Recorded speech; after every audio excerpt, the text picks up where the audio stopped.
Y ahora, otro nivel.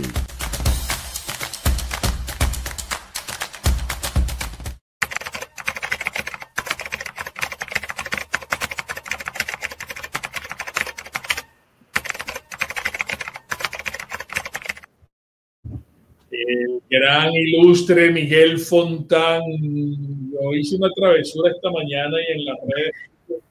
Señoras y señores, a continuación el ilustre, el grandioso, único Miguel Fontán. Y podemos poner los aplausos. No, yo te vi y me asusté porque yo dije, bueno, y entonces, ¿quién va a aparecer ahí? Porque si yo estoy aquí, ¿quién va a aparecer allá? ¿Cómo están? ¿Cómo les va? ¿Me escuchan bien? Amigo. Qué bueno verte. Qué gusto saludarte, Miguel. No, el gusto es mío siempre de estar aquí con ustedes compartiendo este espacio con su audiencia. ¿Me escuchan bien? No sé si me escuchan bien. Sí, escuchamos perfecto. Miguel siempre está pendiente de ayudarnos en las transmisiones de nuestro canal, de nuestro programa, desde que nació Mingo TV. Y la última vez fue el conductor de lo que tú llamaste el mejor programa de Mingo TV desde que apareció Sin Mingo. Bueno, es el mejor programa porque ha sido el único, entonces no queda otra comparación, pues. Claro, eso también es verdad. Fíjate una cosa, Miguel, el tema de hoy es difícil, es un tema espinoso, es un tema complicado en cuanto a la política, pues, ¿no? Tú nos ayudaste suministrando el nombre Venezuela, un laboratorio de mutaciones políticas. Entonces, tienes un compromiso con nosotros para hablar de toda esta degeneración del sistema político actual, producto de todas estas debilidades de la democracia. Pero también yo insistía y le decía aquí a la gente en el equipo que insertaremos contigo en el mismo análisis todas las actuaciones de las oposiciones que nos han traído a la actual situación muy enredada que vivimos desde el punto de vista político acá en la Venezuela de hoy, que estamos transitando. Estamos un poco tristes, estamos preocupados, estamos angustiados por esta situación. Bueno, es que esta situación es definitivamente claro que genera mucha angustia, porque además tiene una mezcla de muchas cosas que terminan afectando la psiquis, eso es así, ¿no? Bueno, yo no sé si tú me regalas, o ustedes me regalan 5 minutos para poder redondear la idea de qué queremos decir cuando decimos que es un laboratorio de mutaciones de lo político. Porque ya lo hemos hablado en otros programas, pero aproximarnos a entender lo que es Venezuela hoy requiere un ejercicio de reflexión que en este momento se aleje o que vaya más allá de este ruido geopolítico que hay y se enfoque en lo que ha sido la reconfiguración o lo que yo creo que ha sido la reconfiguración política y de lo político a lo largo de todos estos años. ¿Por qué lo planteo así? Bueno, porque después de más de 2 décadas del chavismo en el poder, yo creo que podríamos llegar a un acuerdo en que el chavismo no solo fue un proyecto de poder, sino una refundación simbólica y real del orden político, que redefinió no solo la relación que hay entre el pueblo, el Estado y el poder, sino que también colonizó el lenguaje de la soberanía y de lo común. O sea, al principio hemos visto como no solo los elementos que nos daban como nación fueron modificados, sino también la introducción de ciertos elementos en el lenguaje que hicieron que el chavismo colonizara ese lenguaje de la soberanía. Que no nos guste otra cosa, pero eso es una verdad, el tamaño del hábito. Exacto. Gracias por esa aclaratoria, porque es verdad. No nos gusta, pero eso fue así. De hecho, hubo bastantes académicos que al principio se dedicaron a estudiar eso. Ahora, lo interesante de esto es que en medio de esa refundación también terminó el chavismo devorando su propia legitimidad, no solo desde el punto de vista democrático, sino también desde el punto de vista político. ¿Por qué? Porque clausuró el conflicto y eliminó la distancia simbólica que hay entre el poder y lo social. Lo que existe ahora, por lo menos así lo entiendo yo, es un poder desnudo que se mantiene por la enorme capacidad de ejercer el control con base al terror. Y por supuesto, no hay que dejarlo afuera, por una oposición que se ha vuelto inoperante a lo largo de los años, que ha estado carente de capacidades propias para disputarle el poder, y que mendiga y que ahora ha llegado al punto, bueno, ya ahora no, creo que desde Guaidó ha llegado al punto de mendigar cualquier acción externa que puede abrirle camino al poder, porque que no lo puede conseguir por sí mismo, ni lo puede mantener por sí mismo, porque al no tener capacidad para disputarlo, no va a tener capacidad para mantenerlo. Entonces, dicho toda esta entrada, aquí me gustaría poner estos 4 puntos, ¿verdad? Lo que yo llamo las 4 fases del chavismo que fueron degenerando el significado de la democracia, que no se sustituyen entre sí, sino que se profundizan y se van superponiendo, y eso fue lo complicado que nos pasó, ¿no? La primera fase, yo me gusta catalogarlo como demagógica, se inaugura, por supuesto, en 1999 y termina en el 2002, y aquí es donde el chavismo llegó como proyecto de redención popular, con un discurso fundacional, el pueblo como sujeto absoluto del poder, pero en esa misma operación estaba la trampa, nosotros no la vimos, desde la propia violación a la Constitución hasta todo lo que pasó después. Es decir, el poder dejó de ser una institución representativa y se convirtió en una presencia carismática del líder, que en ese momento era Chávez. Así Chávez encarnó el pueblo y se confundió con él. Y ahí es donde empezó a degenerarse lo político. Y empezó a ser sustituido por la identidad entre el líder y la multitud. Si nosotros nos hubiésemos quedado allí, no habría problema, pero no nos quedamos allí. Entonces comenzó el vaciamiento de ese político y se fundió el poder simbólico, que es la estancia del presidente, con el poder real. Y ahí empezaron nuestros problemas. Llegó una segunda etapa que podemos llamar oclocrática, que yo la sitúo entre el 2003 y el 2007. Y ahí en el medio está ese evento del 2004, ¿no? Que se caracterizó sobre todo después del 2004 como el gobierno de la masa movilizada. Después del golpe de Estado y el paro petrolero, no sé si ustedes recuerdan, el régimen se consolidó con la calle, o sea, era todo el gobierno en aquel entonces a la calle, ese era el eslogan. No, al ancho.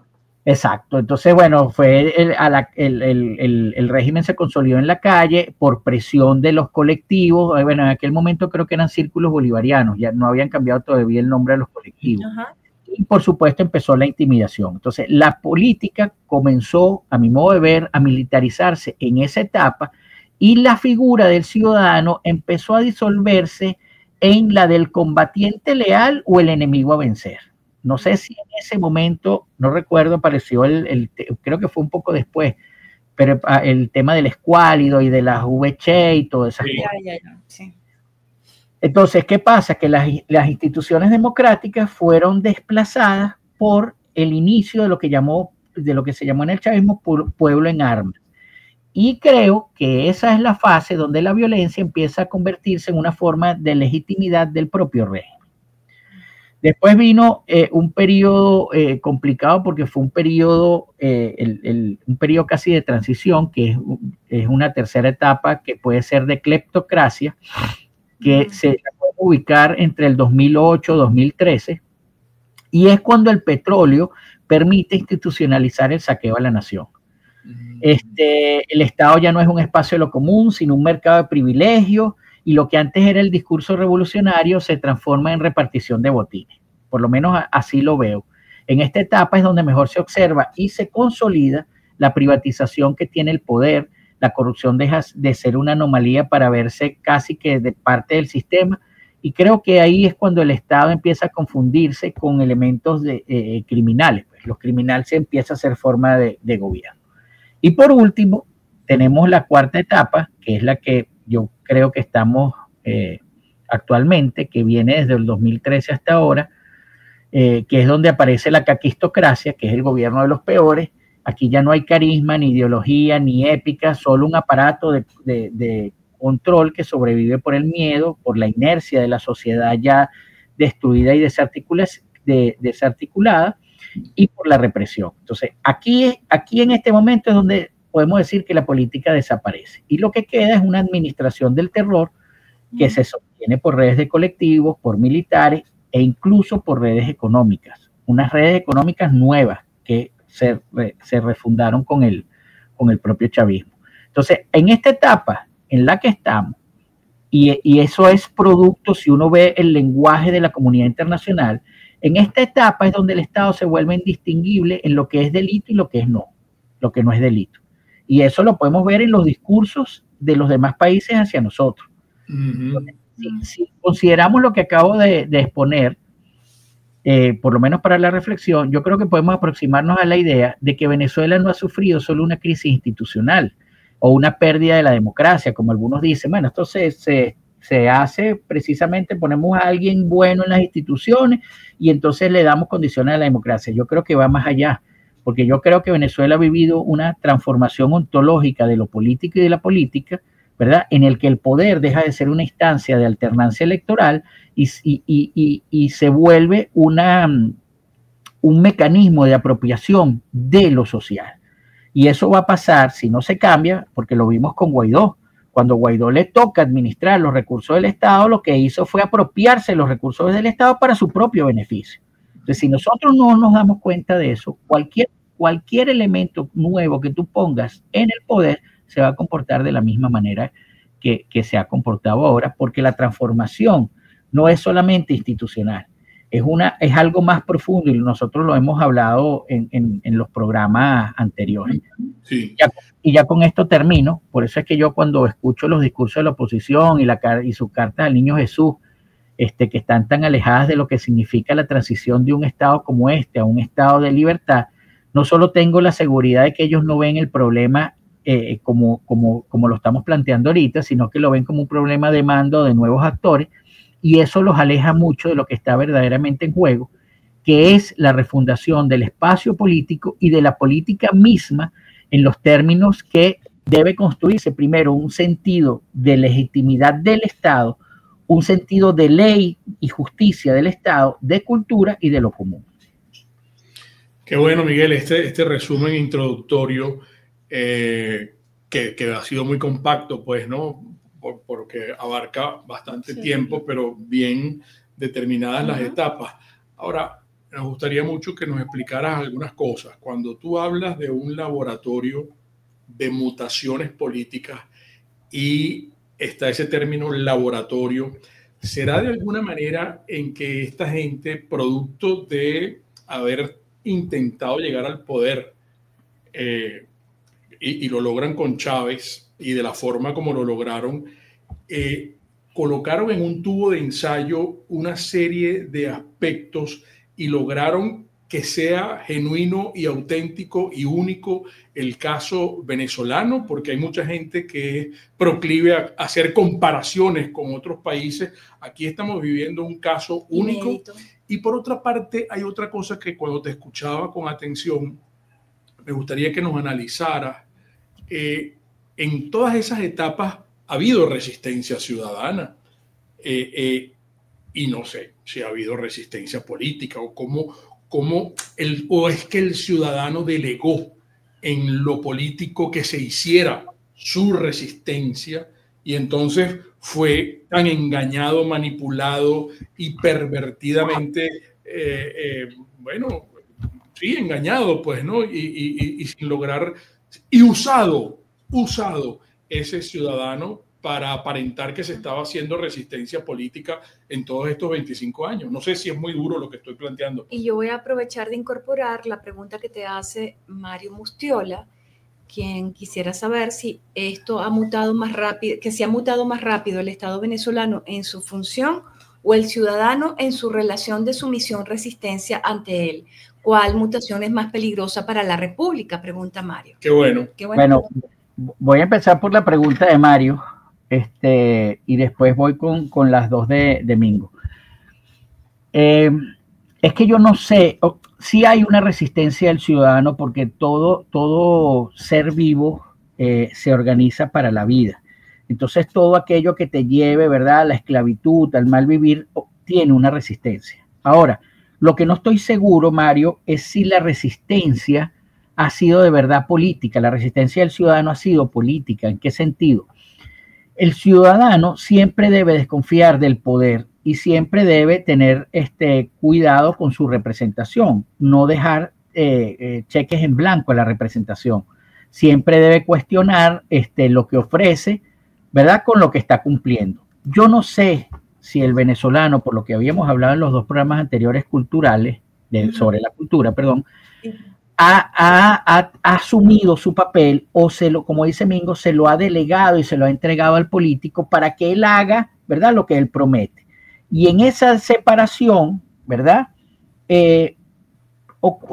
no sé si ocurre una mutación o si se está repitiendo lo que siempre ha pasado. Ojo, eso no, nosotros tuvimos eventos muy buenos en los términos políticos, digo, de resistencia en las protestas que hubo, incluso mucho más allá del liderazgo político. O sea, el liderazgo político llamaba a la calma y la sociedad estaba volcada a buscar un cambio de dirección política.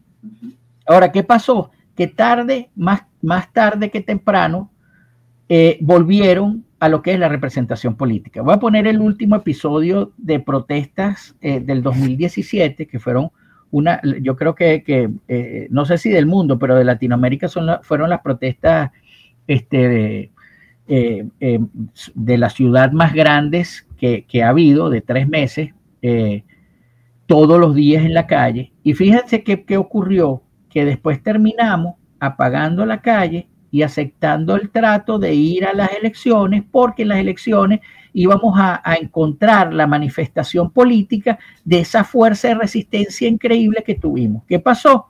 Que no fue así. En vez de ganar 20 estados, ganamos 3 o nos concedieron 3. Y eso no sé si es parte de la mutación política, por lo que veo ahorita. El ciudadano está ahorita hay 3 grupos de ciudadanos o 3 grupos de personas en la sociedad. Los que no les interesa absolutamente nada la política y están viendo cómo sobrevivir.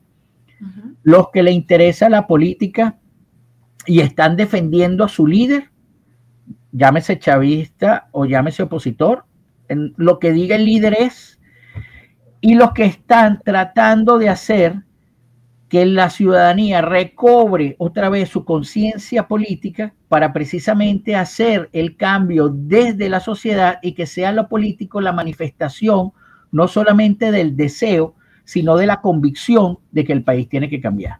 Entonces, frente a esa estructura de la sociedad o frente a estos 3 grandes grupos de la sociedad, no hay tejido social que pueda articularse para un fin común. Y eso es lo que hace más difícil la resistencia y es lo que hace más fácil el trabajo del régimen en la administración del caos y del terror.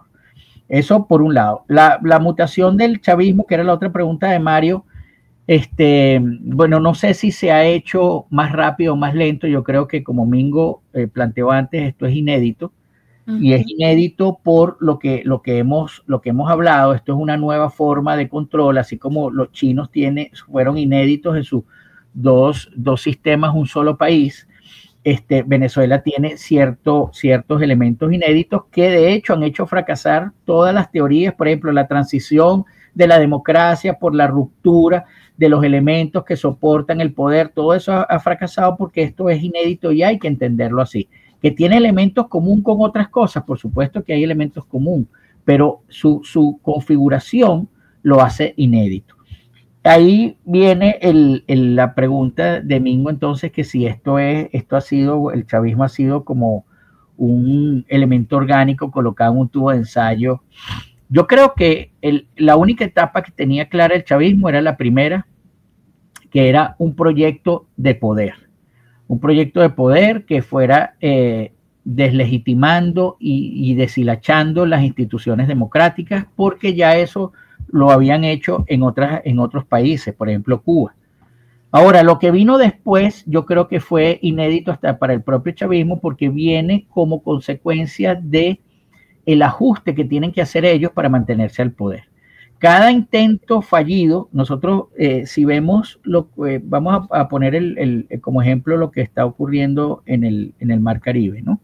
En el 2020 Trump puso unos elementos militares en el Mar Caribe. Y estaba todo el tema de todas las opciones están sobre la mesa y hubo una tensión bastante fuerte, ¿verdad?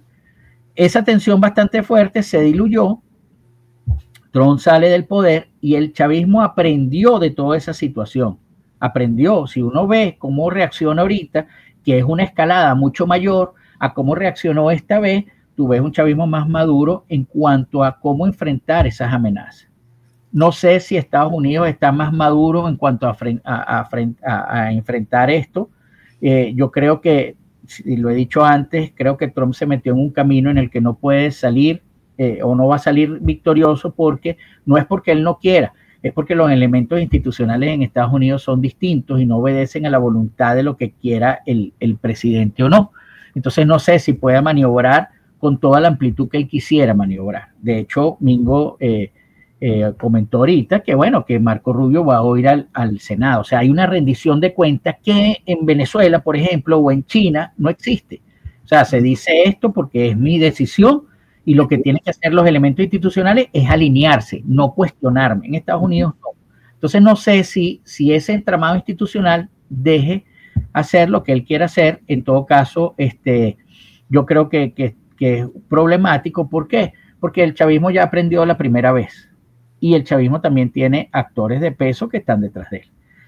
Entonces, la resistencia política, sí, la hemos tenido. Ahora, ¿ha sido completa? ¿Ha sido eficiente? Ahí es donde viene mi duda. Porque la resistencia política no es solamente plantearse una agenda de resistencia y salir a ejecutarla, sino también tener conciencia de cuál es el papel que representa el político, y aquí el papel que representa el político es el del Mesías.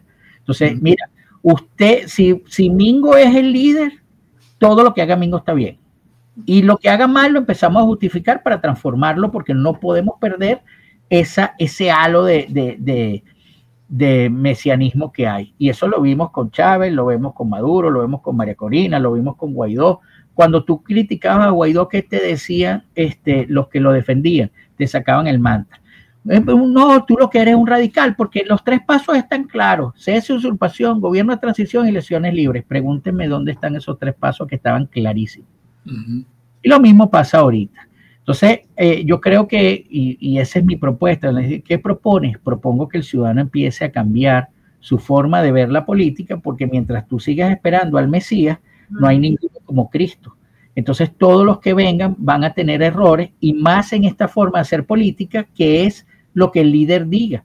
Entonces, nadie, por ejemplo, nadie le contrasta al liderazgo actual cuando dice, es que vamos a convertir en Venezuela en un hub energético, no sé qué. Ajá, señora, pero ¿en cuánto tiempo? Porque una transición de un régimen como este a un estado distinto tiene sus periodos de violencia. Y ojo, ahí tienen a Colombia, ¿cuántos años no duró con eso? Entonces, no es solamente decirlo, es cómo lo vas a hacer. Y cuando tú planteas, ¿verdad? Y ahí viene el tema del liderazgo. Por ejemplo, Churchill, cuando planteó, Churchill no dijo, vamos a hacer de esta nación grandiosa. Dijo, mire, señores, lo que viene es duro, sangre, sudor y lágrimas. ¿Quién te está planteando eso aquí ahorita? ¿Quién? Y es que no la vamos a tener. O sea, nosotros, sale hoy el régimen, sale un viernes y el lunes ya tenemos un nuevo país. No, y eso no te lo está planteando nadie. Mira, vamos a hacer un pequeño paréntesis, Miguel. Qué buena esta conversación contigo, como siempre, claro. Pues, ¿no? Hay muchas inquietudes y otras que surgen aquí en nuestro escritorio, en nuestra mesa de trabajo, pero será en breve. Miren, amigos, María Torres, hay que llamar a María, siempre decimos, pues, ¿no? Pero María nos está invitando a que la acompañemos este domingo y el lunes, que se lleva a cabo un evento que es importante en cuanto a la labor que hace la gente de Invedim. Bueno, ellos van a estar en La Esmeralda, de toda la vida, bueno, siempre han hecho su bazar allí, pero la presencia de María Torres es importante porque ustedes pueden conocer a María en su stand, con las propuestas que ella va a llevar allí de su cocina, que como saben es de característica mantuana. Pero yo me adelantaría y conversara con María. Mira, María, tú vas a hacer hallacas y vas a hacer bollo y vas a hacer diciembre, vas a hacer, te puedo encargar un lomo de cerdo. Y entonces ya de una vez ustedes conversan con María, que es tan sabroso hablar con María. Y mira, y yo no conocía estas polvorositas y qué rico que estás haciendo estas mini tortas en este tamaño, de estas dimensiones, ¿cómo haces? Qué difícil. Bueno, ahí van a tener a María, es lo que yo quiero decir, pues, ¿no? En el stand de la cocina de María Torres, en La Esmeralda, en el Bazar de Inbedín, domingo y lunes. Paterdama. Bueno, los recuerdos culinarios de siempre. Paterdama es la pescadería de Venezuela. Y qué maravilla que ellos han creado un fish truck. Entonces, hoy, por ejemplo, los miércoles, el Club Ítalo, que hay que ver el gentío que va al Club Ítalo a disfrutar de la frescura del mar y para llevársela a su hogar de Paterdama.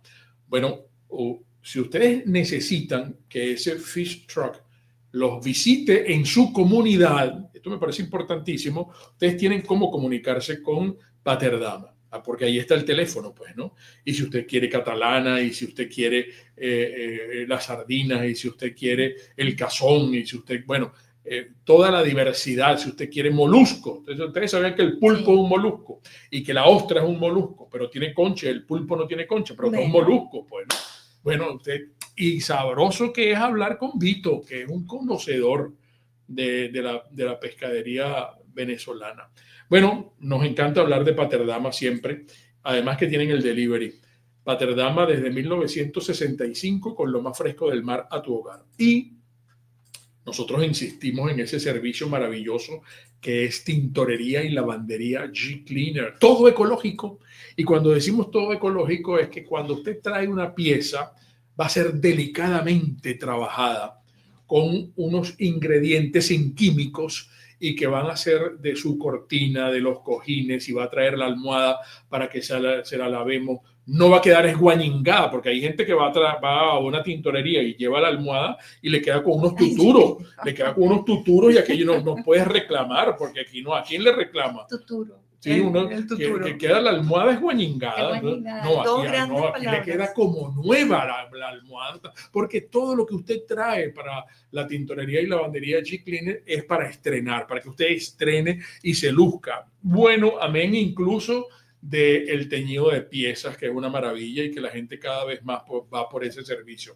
Galerías Prados del Este, mezanina, justo arriba de Automercados Plazas, tintorería y lavandería G-Cleaner, toda tu ropa como nueva. Hay una cosa, Miguel. Hay una cosa, Miguel, y hay preguntas también. Sí, pero yo solamente quería una que nos ha surgido últimamente y que a lo mejor Miguel tiene un comentario bien bueno. ¿Sabes qué? Probablemente nos haya hecho mucho daño, Miguel, en cuanto a enfrentar el poder como ciudadanos organizados, el que aquí hayamos permitido que se creara un estado dual. Y entonces cuando tú tienes dos asambleas o dos congresos, coño, es complicada la vaina, ¿vale? Cuando tú tienes dos tribunales de justicia, o uno en el exilio y el otro aquí, o cuando tú decides, no, vámonos por la línea electoral, pero sin el Consejo Nacional Electoral, vamos a crear, incluso aquí hubo gente que propuso, abogados que propusieron crear vamos a tener nuestro propio Consejo Nacional Electoral. Coño, para eso dividamos el país, ¿vale? Quédense ustedes del lado izquierdo de los chavistas y nosotros los opositores nos quedamos con el lado derecho y creamos nuestros propios poderes y ya se partió Venezuela, pues, dentro de la polarización. Pero desde el punto de vista jurídico del Estado de Derecho, creo que nos ha hecho mucho daño tener ese empastelamiento de poderes, ¿vale? Donde tú no tienes cómo encauzar realmente una actividad. No sé si ese es el logro del chavismo. Sí, eso es un logro del chavismo. A ver, hay unos elementos, cuando yo hablo del elemento simbólico, no lo hablo como lo común, no, eso es simbólico, es decir, eso no sirve para nada, es solo un saludo a la bandera.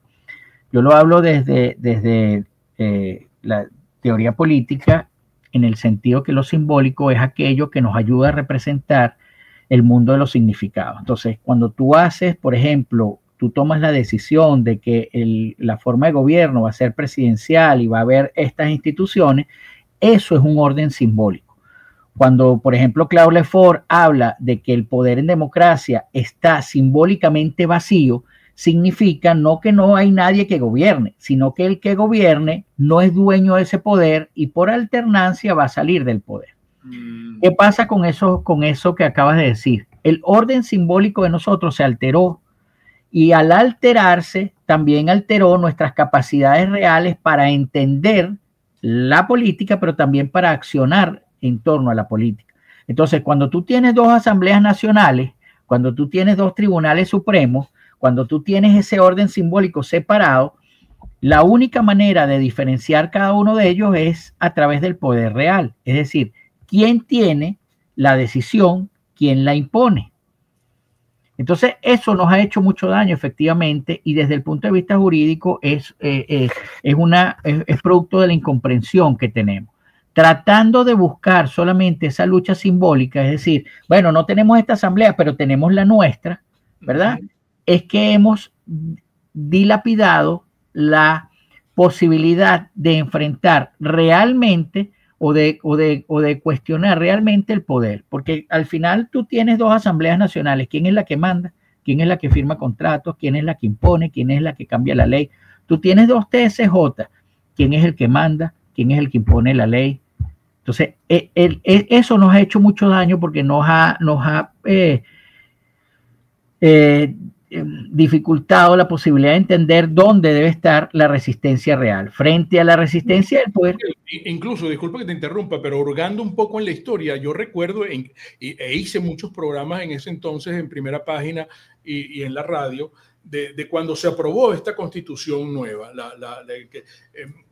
La gente que no quería a ultranza y que se opuso a que se aprobara esta nueva constitución chavista, bueno, decía, bueno, yo no la reconozco, yo voy a seguir rigiéndome por la constitución del 61, allá ellos con su constitución. Entonces, wow, ese pensamiento es difícil de analizar, de contrarrestarlo, y entonces ahora después tuvieron que salir a defender todo, no, esta es nuestra constitución. Claro, porque fue como 60-40 la correlación de fuerzas que se vio una vez más en el enfrentamiento que hubo. Entonces imagínate tú, estamos hablando de la Carta Magna, no, yo no me voy a regir por esa vaina, mi constitución es la del 61. ¡Wow! Claro, el problema es cuál se impuso, cuál impuso el poder real. Porque recordemos esto, el ir a votar, por ejemplo, el ir a votar es un acto de resistencia que se da en el espacio de lo simbólico, el ir a votar. No porque no amerite, sino porque es la construcción que nosotros hemos hecho de cómo vamos a dirimir los conflictos por el poder. Ahora, ¿es suficiente ir a votar para poder hacer alternancia en el poder? Entonces, eso es lo que nosotros tenemos que tener claro.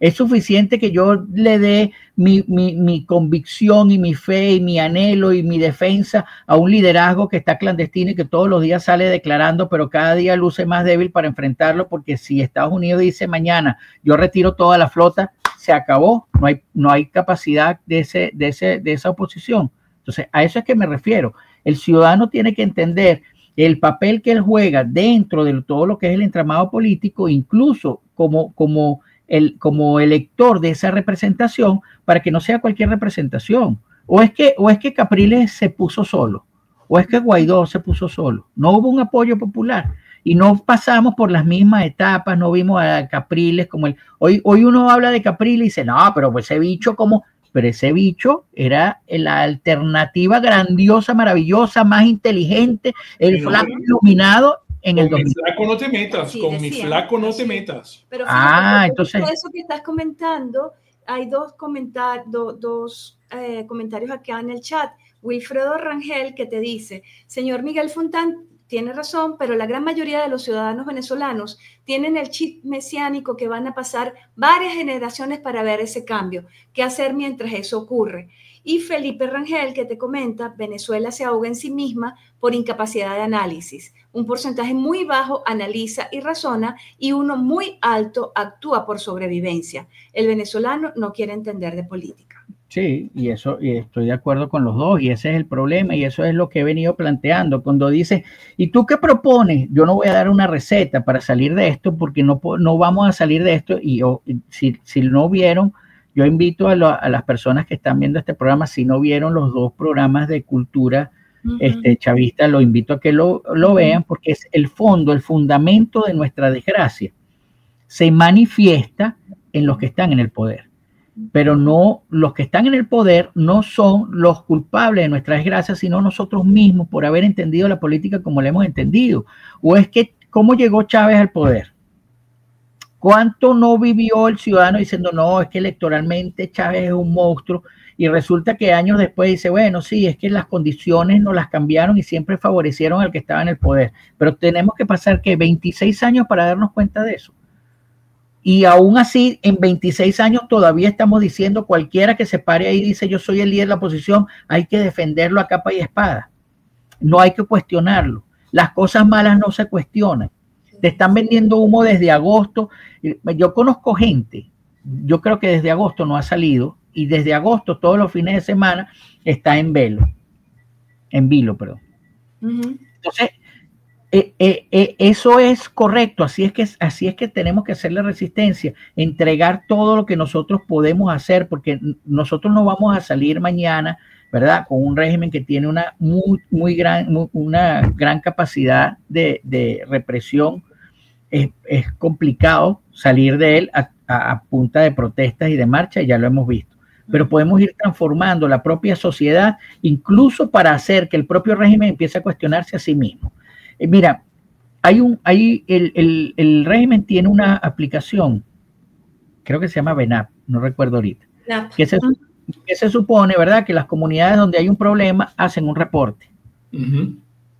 Y el propio régimen empieza a cuestionarse a sí mismo, ¿verdad? No sé si lo hará ahorita, pero en un principio lo hizo, de la cantidad de reportes que salen. Entonces le decían a fulano de tal, usted es el encargado de esto, mire cuántas solicitudes hay. Y el propio régimen empezó a encarar al propio régimen, a su propia estructura, para dar solución a los problemas.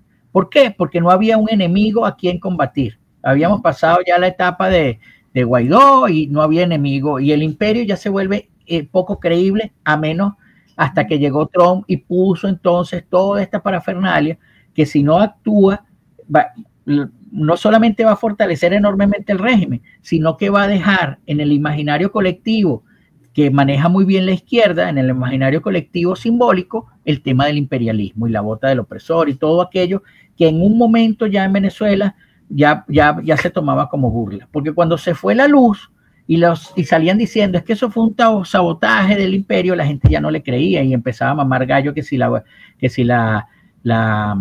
¿cómo es que es? La iguana. La iguana y no sé qué más.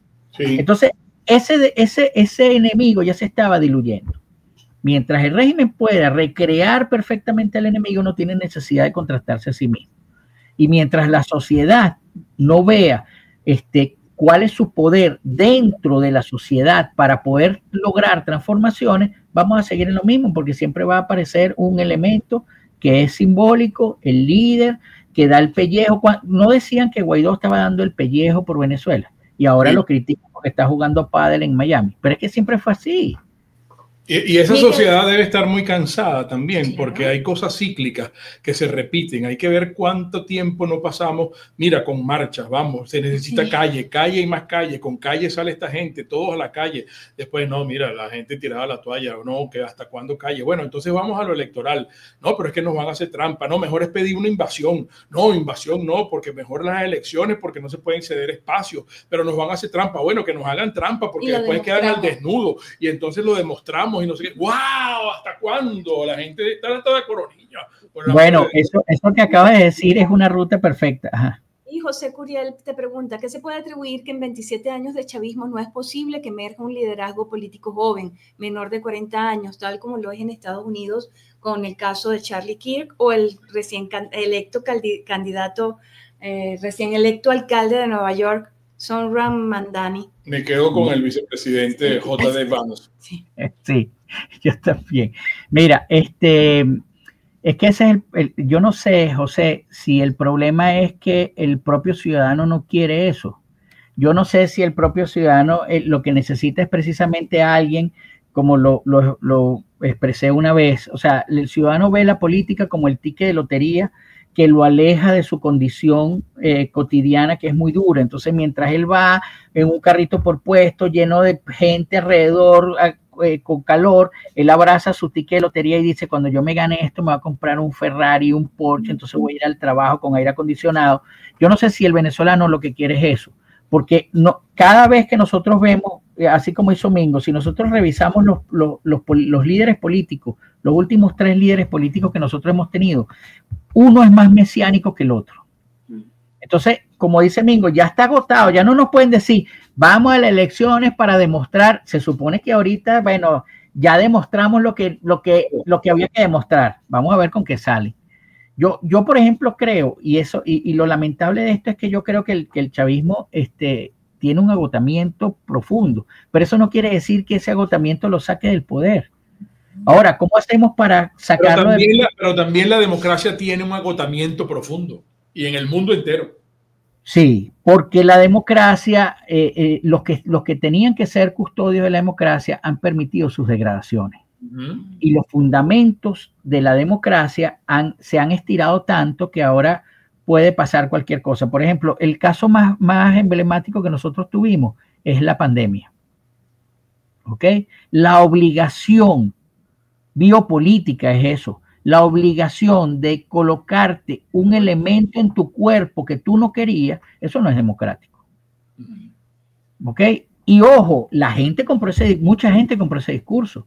Los que se resistieron eran pocos, los que querían salir a la calle pues tenían que tomar sol. O sea, la gente salía y era la propia gente la que te decía sin mascarilla, andas por ahí, sin ponerse a reflexionar qué de cierto hay en los elementos. Entonces ahora empiezan a salir toda una serie de cuestionamientos y la gente ya se olvidó, porque además la gente lo que está, la modernidad si algo ha hecho es que nos refunda todos los días. Y ya nos olvidamos de las crisis anteriores y las crisis actuales parecen nuevas. Ya nos olvidamos de lo que era el liderazgo anterior y el liderazgo actual es nuevo. Entonces, lo triste de esto es que el chavismo tiene agotamiento por lo menos en tres capas. El agotamiento ideológico, porque ya el socialismo bolivariano, ya no se habla del socialismo del siglo XXI, ya ha bajado eso. Sus símbolos se vaciaron, la palabra pueblo se repite, pero no hay sujeto. El pueblo es algo etéreo de que nadie se siente encarnado en él. Es un eco sin cuerpo, diríamos. Tiene identificación. El agotamiento institucional, por supuesto, porque el Estado chavista, Erika lo decía antes, las instituciones que antes te permitían tener dignidad de vida, por ejemplo, el tema de los aguinaldos que te permitían renovarte y agarrar aire, hoy en día solo son un recordatorio de la miseria que te han hecho vivir y la que te van a seguir haciendo vivir. Sí. Ya hay las instituciones ya no median entre la sociedad y el poder, sino que son extensiones de mando, y eso todo el mundo lo percibe así. Todo está subordinado a la lealtad personal y no a la legalidad o no al mérito. Lo político se volvió administración.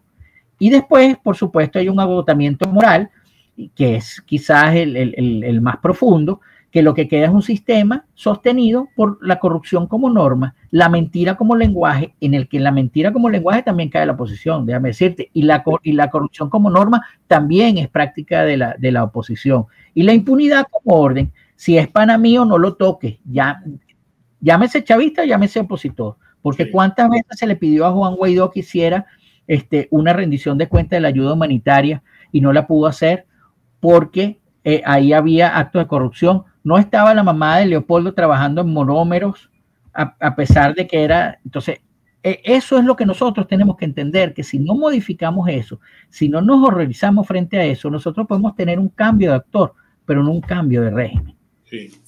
Miguel, mira, pero quisiera, disculpa, me encantaría agregar el comentario de Eduardo Rivas, porque dice, se votó por Chávez, se propició la constituyente, se defiende la constitución del 99, se aman los bonos, hay que hacer un mea culpa. Hay chavistas culturales a montones, aunque ellos no lo sepan. Exactamente, por eso les aconsejo, si no lo han visto, vayan a ver el programa de Cultura Chavista, porque ahí parte todo. La sociedad es el fundamento de lo que hoy nos gobierna y de lo que hoy nos es una alternativa al poder. ¿Queremos cambiar eso? tenemos que cambiar los fundamentos de nuestra propia reflexión, de nuestro propio ser como ciudadanos, de nuestra propia comprensión. Tenemos que empezar a pensar críticamente y no a seguir líneas. Bueno, Miguel, excelente, vale, qué buena conversación. Laboratorio de mutaciones políticas. ¿Ah? No, listo, clarísimo. Bueno, ilustre amigo, de verdad gracias por esta clase, por esta nueva clase. No, gracias a ustedes por permitirme el espacio para reflexionar. Un abrazo grande y bueno, a seguir resistiendo.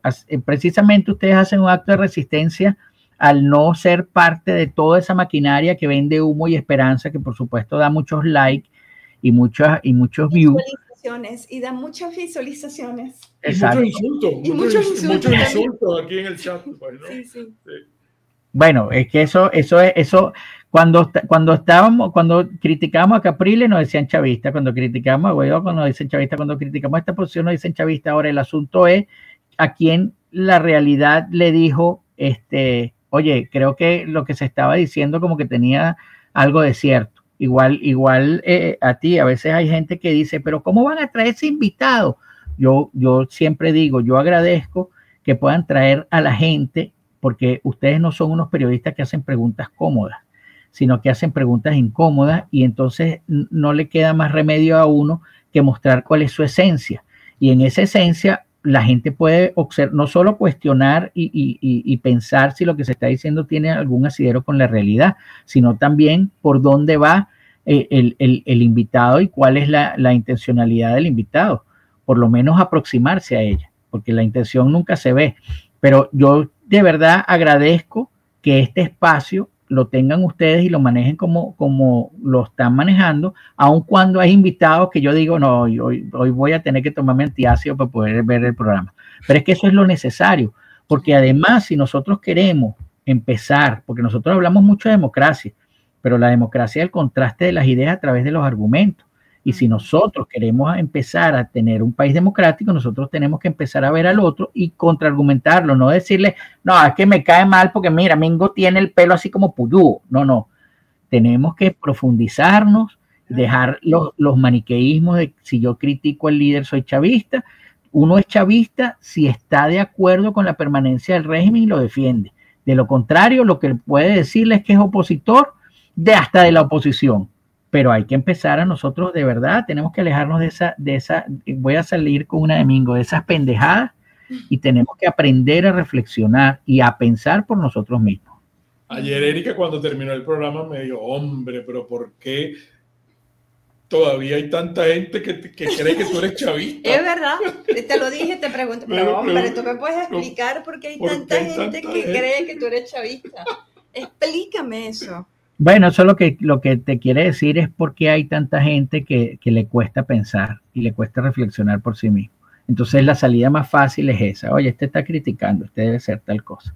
Y así es precisamente que los manipulan y los engañan y los llevan a esto. O sea, los llevan a esto, a una esperanza todos los días. Mira, esa sección que ustedes tienen del tema de cuánto me cuesta $1 hoy es maravillosa.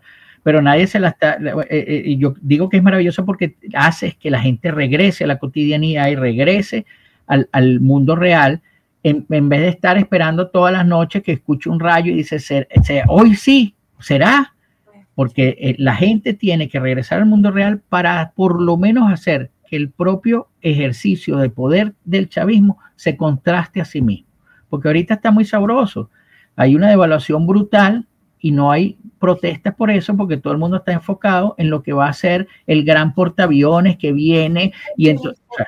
Que ya cruzó. Es así. Mira, y quiero cerrar con esto que dice Jessica Quijada. Nunca viste la verdad, lo que no tiene remedio. Es verdad. Es verdad.